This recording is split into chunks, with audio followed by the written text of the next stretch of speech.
Bonjour et bienvenue dans un nouveau numéro de Patsy fait des interviews avec mon invité aujourd'hui, Jérémy Claes. Bonjour Jérémy.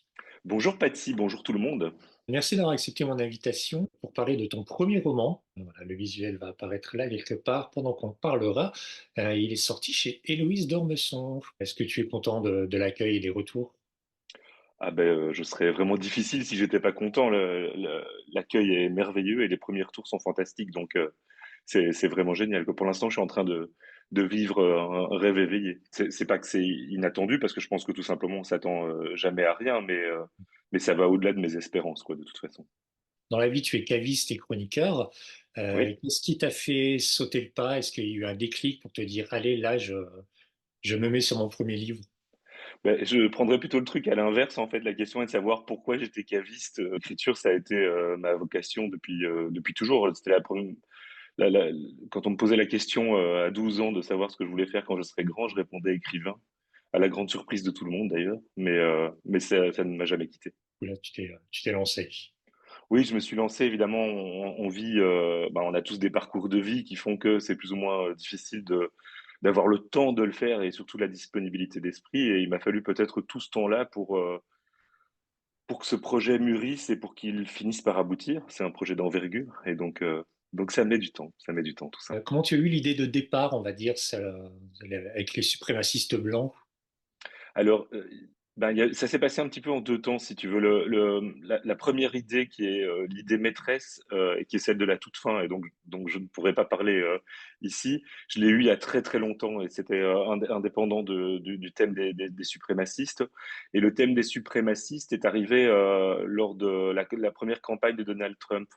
On a vu surgir ce personnage clownesque, complètement hors norme, et dont personne n'aurait pu imaginer qu'il puisse finir par être élu. Et je me souviens très très bien, le matin, on s'est réveillé en Europe, on a entendu à la radio que Trump avait été élu. Ça a fait un choc terrible et je me suis dit, mais c'est pas possible.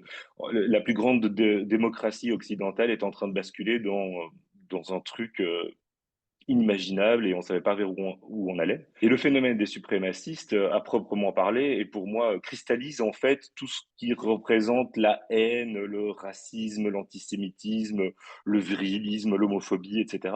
Et ça me touche très particulièrement. Je veux dire, voilà, moi j'ai été élevé dans une famille humaniste. Ce sont les valeurs qu'on m'a inculquées et au-delà de ça, je me suis construit vraiment avec ça. Donc, c'est un petit peu pour moi, d'une certaine manière, l'ennemi ultime, si tu veux, le suprémacisme.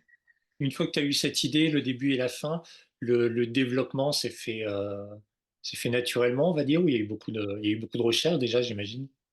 Énormément de recherches, bon, toute la partie sur la politique américaine dans son ensemble, hein, pas seulement le suprémacisme ou le Trumpisme, ça c'est une passion toujours, donc je m'y intéresse depuis toujours, donc j'ai pas dû D'accord. à faire de recherche spécifique dans le sens où c'était un sujet que je maîtrisais déjà un petit peu, dans le sens où je le suis quotidiennement.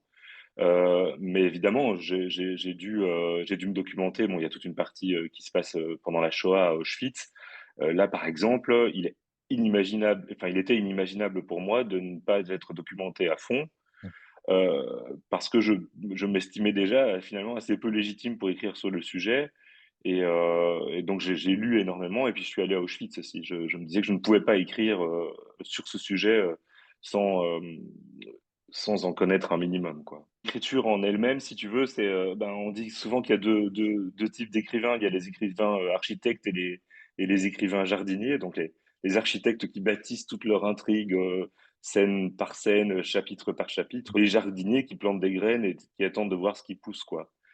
Moi, j'étais persuadé d'être un architecte dans la mesure où, à l'époque, il y a bien longtemps déjà, j'avais écrit des pièces de théâtre et qui étaient très Oui. architecturées, si Oui. tu veux. Donc, j'avais vraiment construite comme ça. Et là, pour le roman, comme il s'agissait pour moi de bâtir une cathédrale, je m'étais dit, je peux pas faire ça sans plan, c'est pas possible. Et, euh, et ben finalement, j'ai fait un plan et j'ai tout envoyé paître au fur et à mesure. Entre le résultat final et le plan initial, il y a plus grand-chose. Tu parles d'Auschwitz. C'est un livre qui se passe sur plusieurs lieux et plusieurs époques. Oui.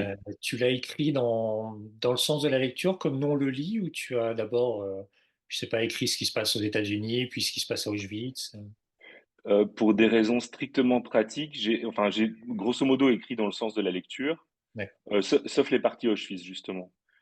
Pour la mais c'était assez «pratique» entre guillemets dans la mesure où il fallait que je puisse aller d'abord à Auschwitz et que, pour ce qui était de mon planning, de mon emploi du temps, bah, c'est venu, en toute fin de parcours. alors il y a un seul défaut dans ce livre, c'est qu'il ne faut pas s'attacher au personnage. Donc j'appelle ça le syndrome Game of Thrones. C'est que c'est très, très rigolo, si tu peux, commencer à dézinguer des personnages dont tout le monde s'attend à ce qu'ils survivent. Parce Oui. qu'à partir de ce moment-là, bah, tout est possible. Voilà, on s'attend à tout je pense que le lecteur à ce moment-là marche sur des œufs, quoi, et sur des charbons ardents et tout est possible. Sans rentrer dans les détails, il y a un petit peu de toi aussi dans certains des personnages ou beaucoup même de toi, vu que c'est un premier roman?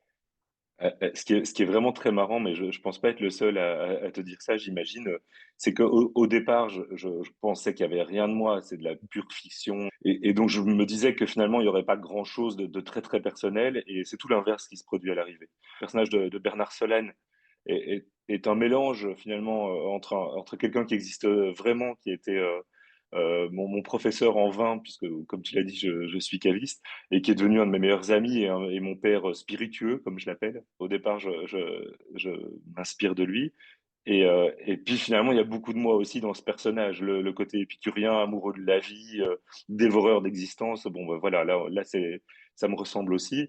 Il m'a fallu beaucoup de temps, par exemple, pour me rendre compte que dans le personnage principal, le personnage de Jacob, Dreyfus, qui est un personnage, légitimement, torturé, vraiment dans tous les sens du terme, heu, j'avais un petit peu de mal à l'écrire parce qu'il est noir, il est sombre, il est constamment perdu dans une forme de maelstrom d'émotions et de douleurs. Au moment où je me suis rendu compte que ça faisait aussi partie de ma personnalité. L'autre part très autobiographique aussi, si tu m'en laisses le temps, c'est le village de Gourdon dont il est beaucoup fait mention dans le livre, qui sert de décor. Donc c'est le village où se réfugie Jacob Dreyfus après le début du roman et les premiers événements. Et ce village-là, c'est le village de ma grand-mère. Donc moi, je suis belge, mais D'accord. ma grand-mère était provençale. C'est une déclaration d'amour à ce village aussi. Pas mal de musique aussi dans ce livre, on parle beaucoup de jazz notamment, pour être précis. C'est, voilà, là aussi, c'est quelque chose que tu aimes, que tu avais envie d'intégrer? Alors, ça s'est fait naturellement grâce au personnage principal de Jacob Dreyfus, qui est donc lui-même envahi de jazz, en fait. Je crois qu'on peut le dire comme ça. Bon, évidemment, moi, j'adore le jazz, c'est une musique que j'écoute beaucoup. Donc il y a quelque chose de très, très viscéral, qui vient du fond de l'âme, en fait, dans cette musique-là et qui correspondait pour moi totalement à ce personnage de Jacob Dreyfus. L'accueil est très bon, tu profites encore de ça. Tu es déjà tout de même dans l'écriture d'un autre roman maintenant que tu es lancé ou tu attends encore un peu? Ah non, non, je suis en plein dedans et totalement investi, dans la tâche qui est pas évidente, en fait, parce que le 1er, enfin l'essentiel de ce second roman, je l'ai écrit, avant que le premier ne paraisse, ce qui me D'accord. donnait, une forme de tranquillité, de plénarditude, nickel pour écrire et puis là, un accueil, formidable et ça m'a mis un petit coup de pression. Je me suis dit: «Merde, il va falloir quand même que j'en fasse un qui soit au moins aussi bien reçu, en tout cas je l'espère, que le premier et donc ça m'a un petit peu déstabilisé mais ça c'est chouette aussi parce que ça amène un défi supplémentaire. Merci beaucoup Jérémy et puis nous, d'ici là, je vous conseille de lire donc L'Horloger de Jérémy Classe, sorti aux éditions Héloïse d'Ormesson et puis on se retrouve très bientôt avec un autre invité, un autre sujet et d'ici là, comme d'habitude, n'oubliez pas de lire, c'est important. Bonne journée à vous, au revoir. Au revoir.